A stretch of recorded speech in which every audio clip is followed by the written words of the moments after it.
Today at Desert Storm Podcast Studio, we have a guest, Davinci, better known as Davinci J15. So he's a software developer who foresaw the potential of crypto since its origins. And once he has witnessed its evolution, ever since he wanted to involve with it. How are you doing, Davinci? I'm doing great. I'm in the 5x5 here, staying alive here in Dubai. I love it here in Dubai, and I hope to stay for quite some time. Yes, I love the energy. Yes. Awesome. So I would like to ask you first, let's say, controversial question. Sure. So most people, they know you as a person who bought Bitcoin for 67 cents.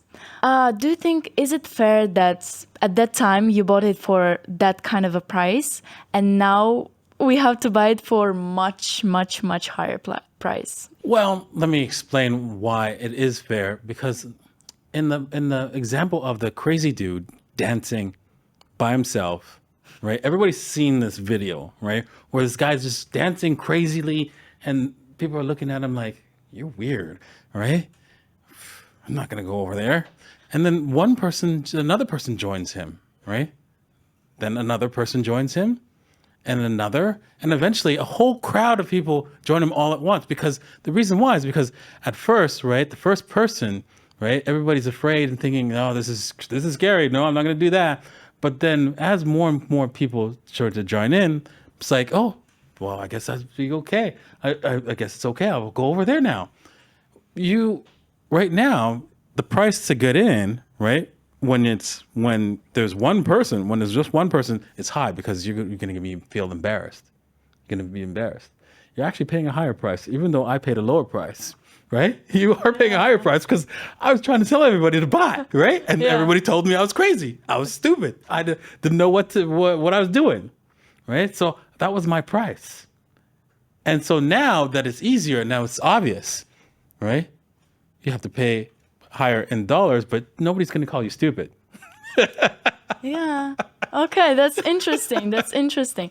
However, will we be lucky to buy Bitcoin for lesser price as it is now? What are your predictions? Well, there is a possibility that Bitcoin can go as low as $12,000. I really think that that's only possible if the stock market collapses as well. If that doesn't happen, which they're trying to hold up the stock market through liquidating the market under the table, then yeah, Bitcoin won't drop to 12,000.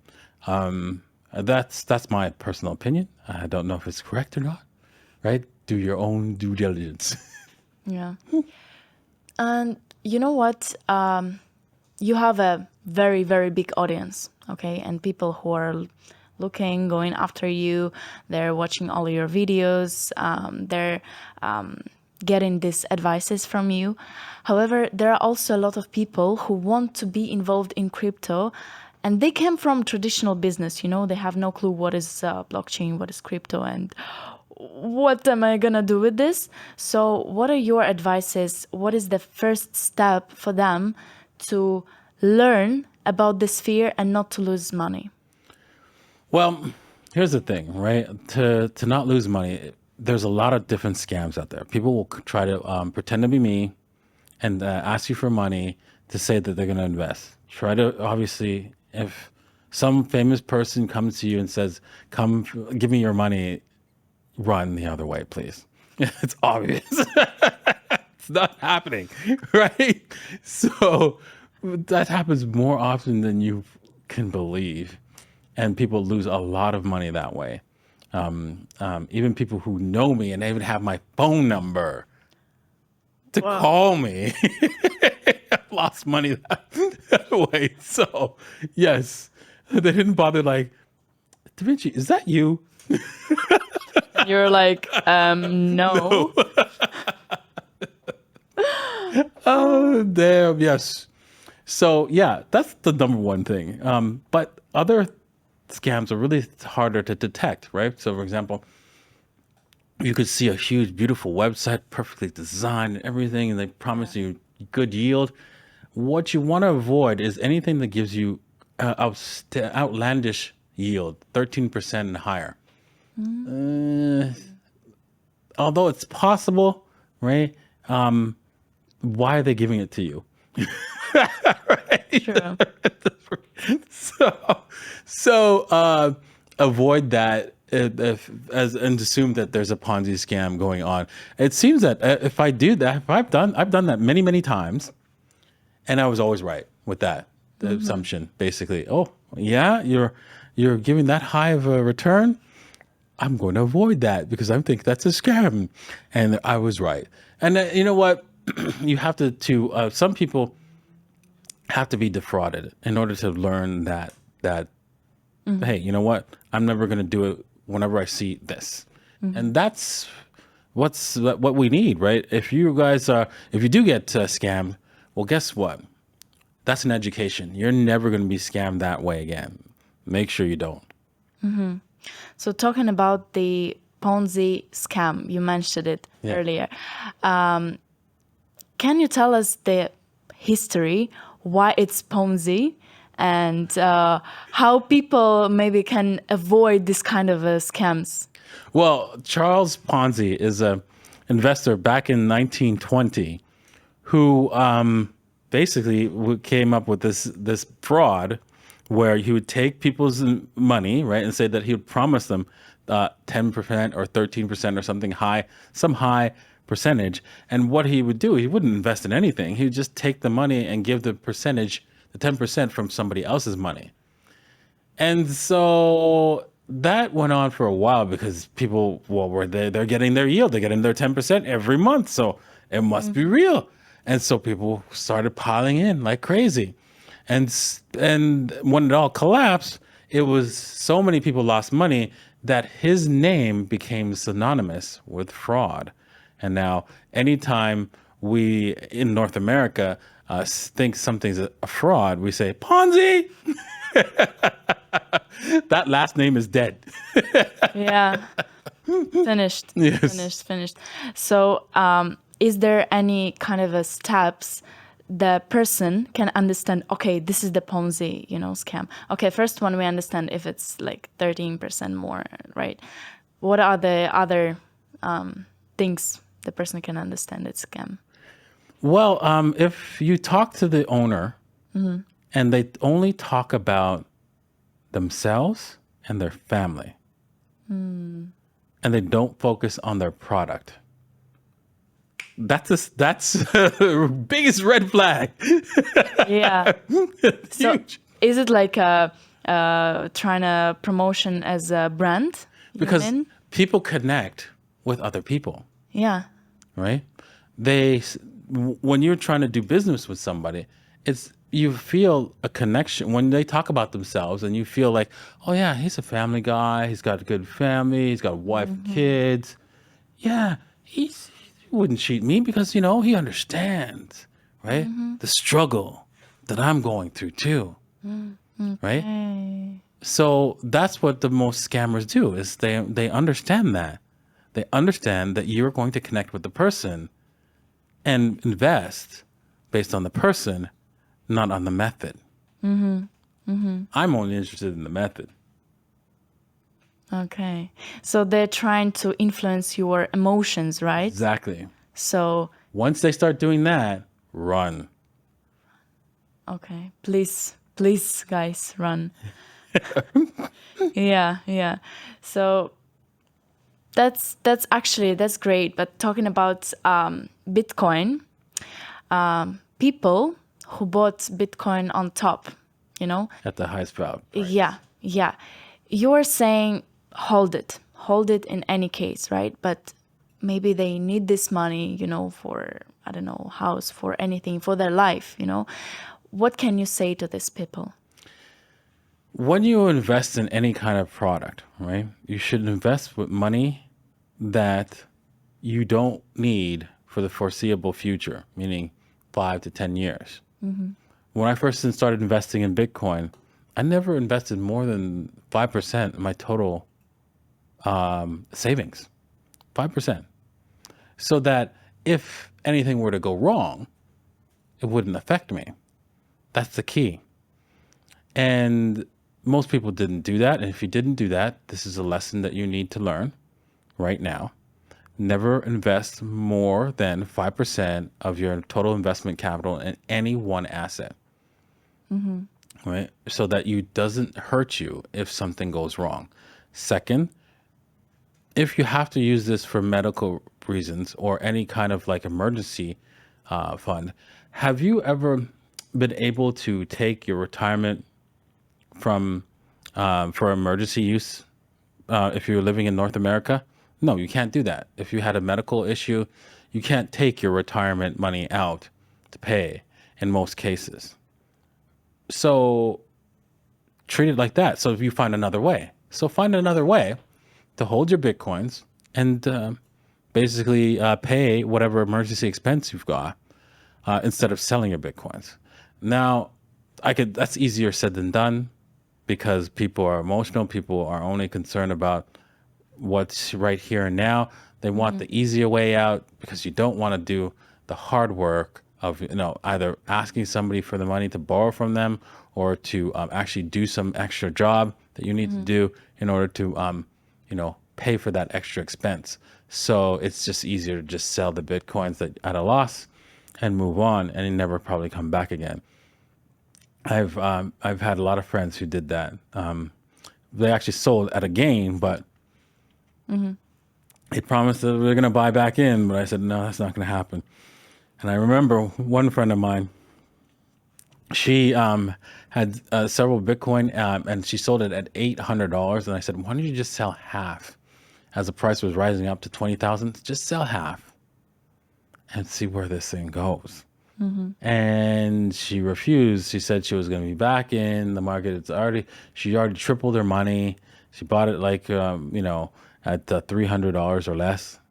And so she was happy with that. I said, you don't understand. It's going a lot higher. And she never obviously bought back. And it went to $20,000.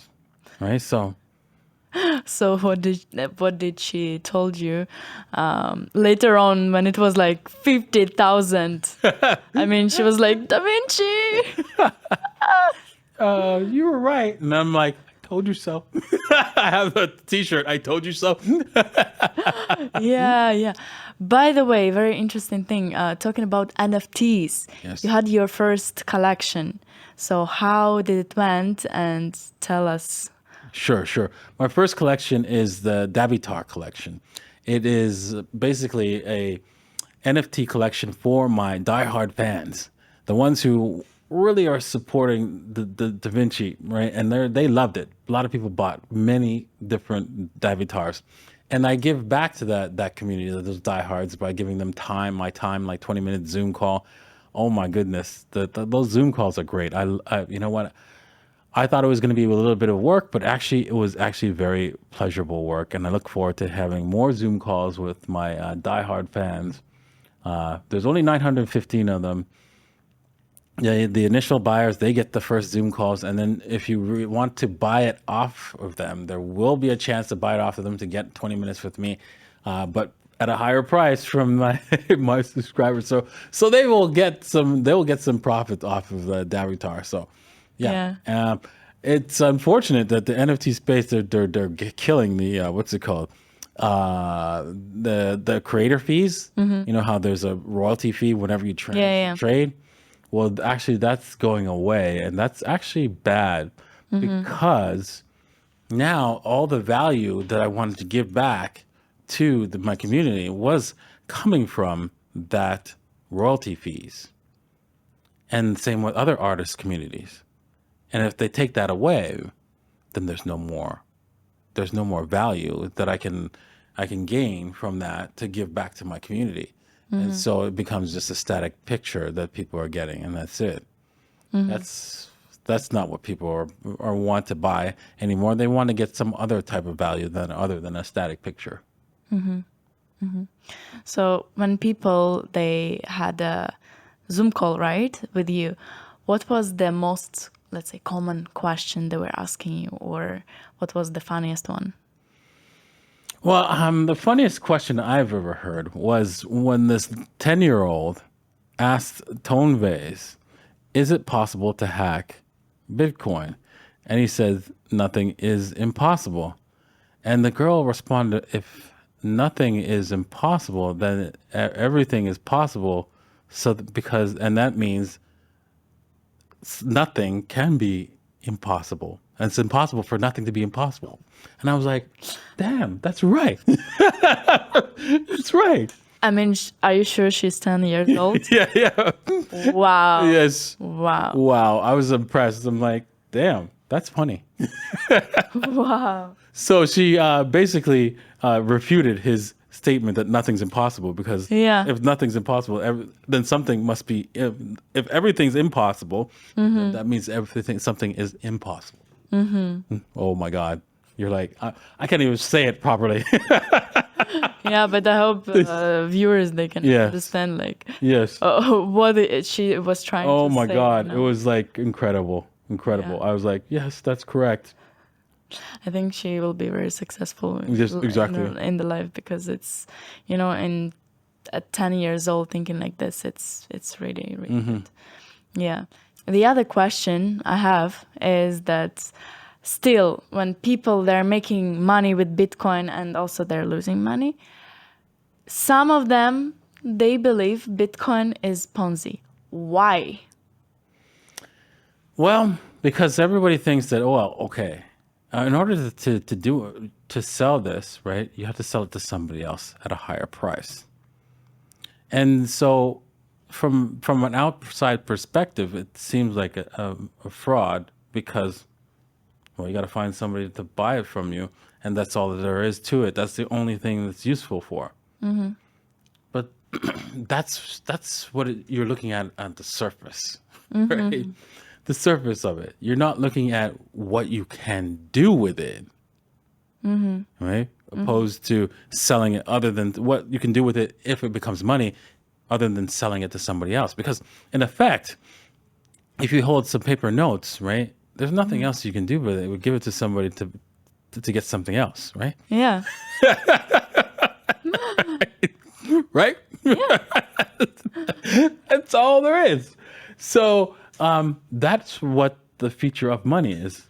All there is that you're transferring it to somebody else. Now, what's the difference with when you compare Bitcoin to the money that we currently have? Well, you could transfer the money to anyone instantly around the world. Well, I could do that with the current system through my bank.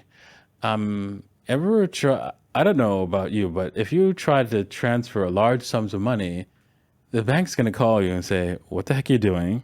Yeah. Yeah, you try to swipe your credit card twice or three times to buy something.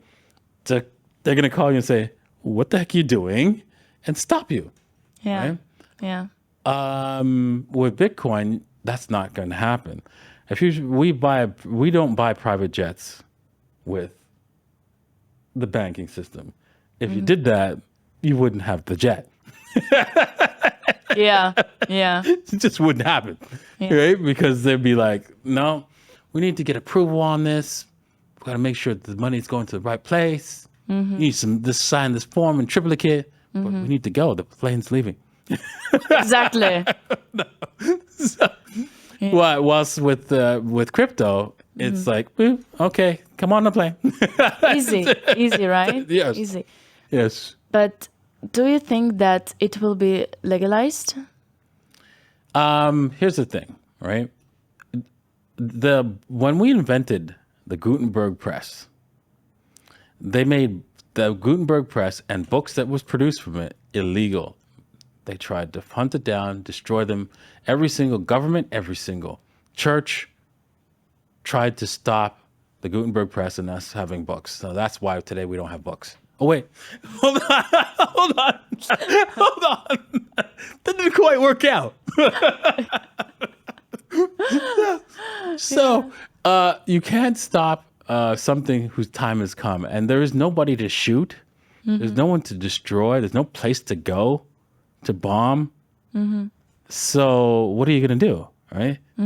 Even if you've made it illegal, you can only make it illegal in your jurisdiction. There's going to be another country that says, come on. Right? So, and everybody's going to go there. So that's just the way it is. It will be forced on governments to be used. They will not like it, but that's tough titties for them. Yeah. I've heard one phrase. Someone told me that, you know why Bitcoin is alive? Just because people have a faith in it. They believe in the system. What do you think about this? Yes, that's true. When I looked at the source code, it's more than belief for me. It's a fact for me. Most people, it's just a belief because they don't know how to read the source code. They don't know how to read the white paper. They only listen to what somebody else has told them about it. And so it becomes a belief for them, not a absolute fact. But I've read the source code. I've read the white paper. I understand the game theory and everything that's behind why Bitcoin is going to work. So for me, it's more than faith. It's more of like, okay, I know that it will be money, but it's still faith because you don't have the ability to understand what I understand. So you have to go on faith, Yeah. right? Right. So even though I believe it's going to be the money, it has to be faith that you guys are all going to believe it too. No, because you could decide that, hey, you know what? All this money, the paper money, has no value because you can believe anything you want, really. And whether belief has nothing to do with truth, absolutely nothing to do with truth. It has everything to do with what your perception is. And so that could change. Perceptions can change. And so I can't guarantee that Bitcoin will be money, but I have a high belief that it will because people want to protect their wealth. They want a wealth to be used in the future. And I think they'll understand that Bitcoin is the best asset for that. So what was the last coin you purchased, you invested? The last coin I purchased, I think it was Dogecoin. Okay. Okay. Why? Because I was telling everybody else to do it. Easy. Easy. Anyways, thank you so much. Thank you for coming and being here. We really appreciate this. Thanks for having me. I appreciate it. Yeah, yeah. Where can we find you? Well, if you Google Davinci J15, that's Davinci J15, that's where I am on Twitter, Instagram, TikTok, and YouTube. I do different content for all those different media, so make sure you subscribe to all of them so that you can get all the different types of content that I have. It's very interesting, especially my 1 minute with Davinci J15. That's mostly on Instagram, and so if you want to see that, you have to get onto Instagram. Yeah. Awesome. Thank you. Thank you.